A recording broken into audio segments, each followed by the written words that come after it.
we, who are just like these young people, so many of you, got to spend time in the presence of powerful women.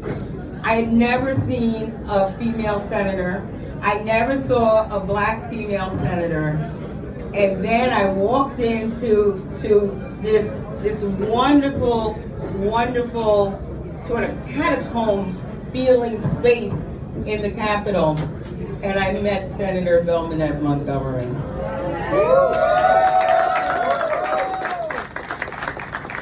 I never thought I would be a senator. I loved the very, thought of her and her presence and her thoughtfulness and her ability to connect, but I never thought this would be me.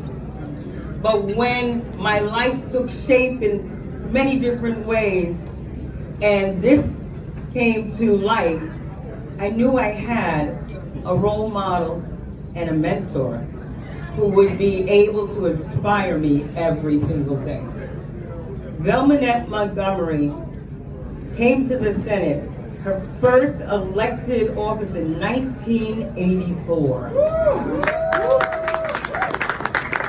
I believe she was the second black woman to ever have this job. The first one being the late Constance Baker Motley, who, you'll do your homework, I'm not going to tell you.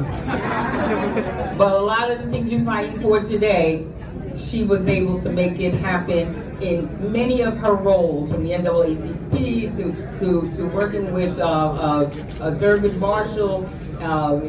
So she spent a little time in the state Senate, and then she went on, she became borough president and other things. Belmonette was the next black woman we had.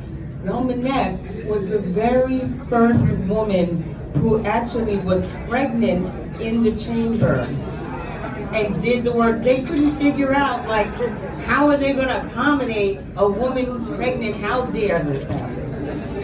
And Belmonette says, you know what? I'm a woman. I can do it all. I can legislate, I can take care of my kids, I can show up, I can be where I gotta be, and nobody's gonna stop me, nobody's gonna say I can't.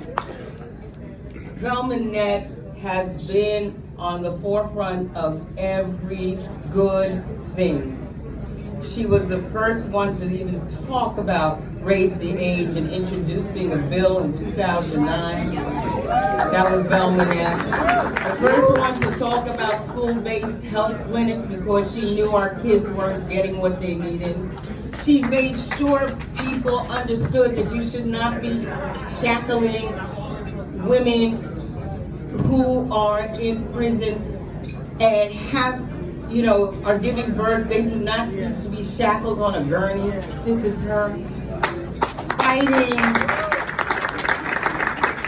for young black men, young black women, fighting suspension, fighting every single possibility in a Senate that did not hear or care about her voice.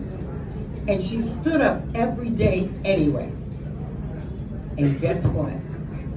As of last year, we were able to, for the first time, pass so many of your bills, Belmonette. Because we have a majority that understands what Belmonette has been fighting for. And now, after an incredible, here she is, the second longest serving senator in our chamber. She's the longest serving Democrat and woman in our chamber. And I believe Belmonette decided that running 17 times was really enough. I don't agree,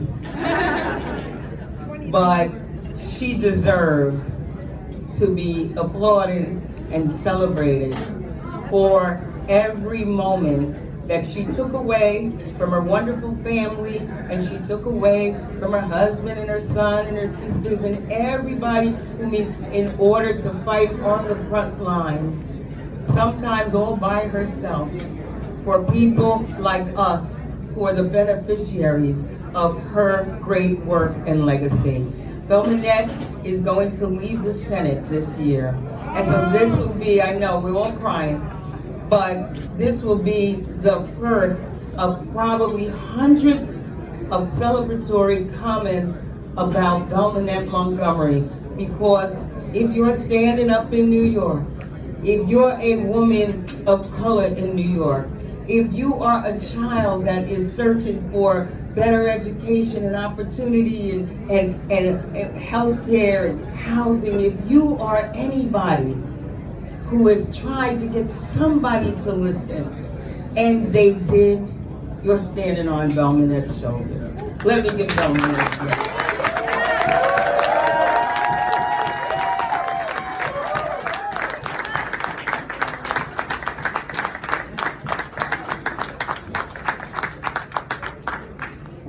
Thank you, my leader, our leader.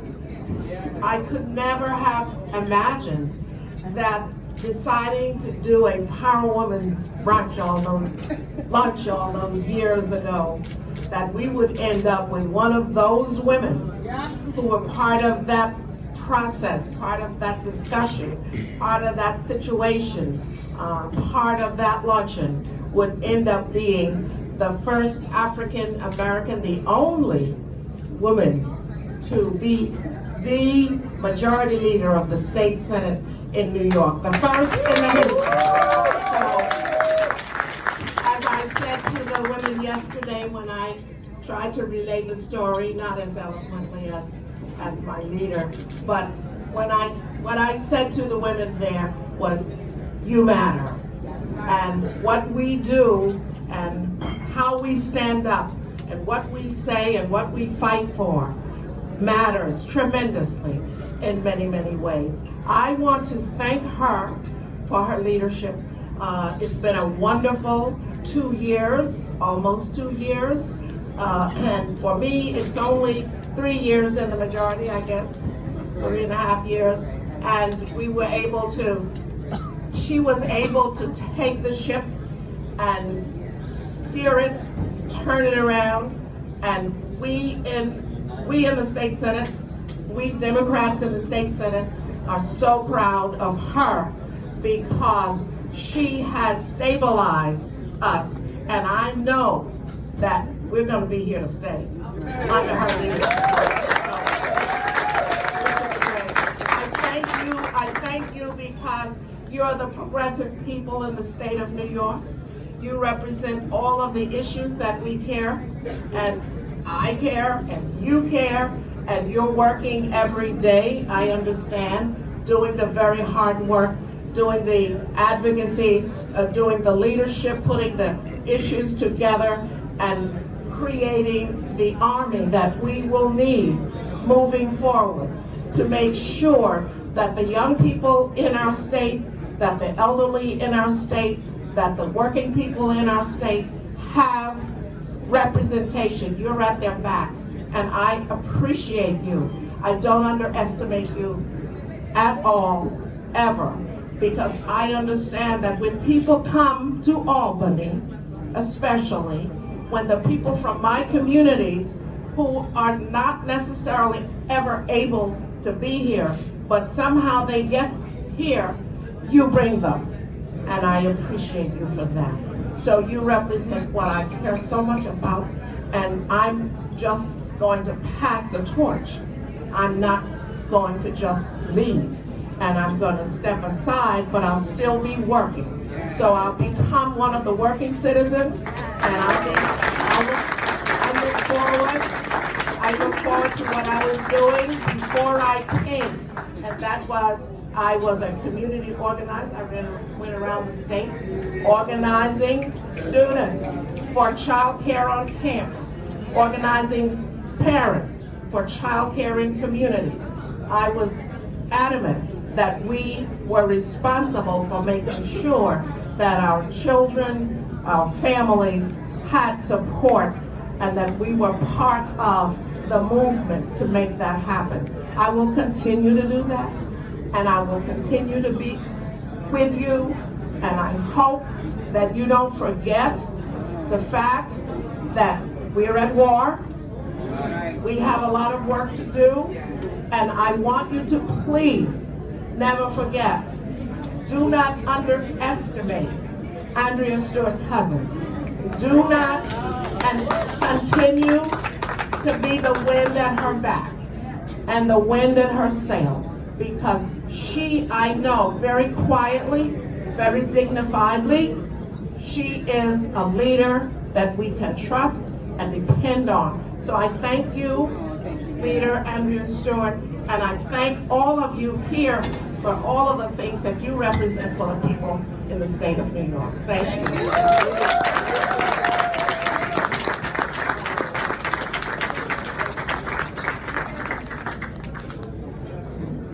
Belmonette got the Movement Builder Award in recognition of your leadership within New York's progressive movement, February 16, 2020. Congratulations.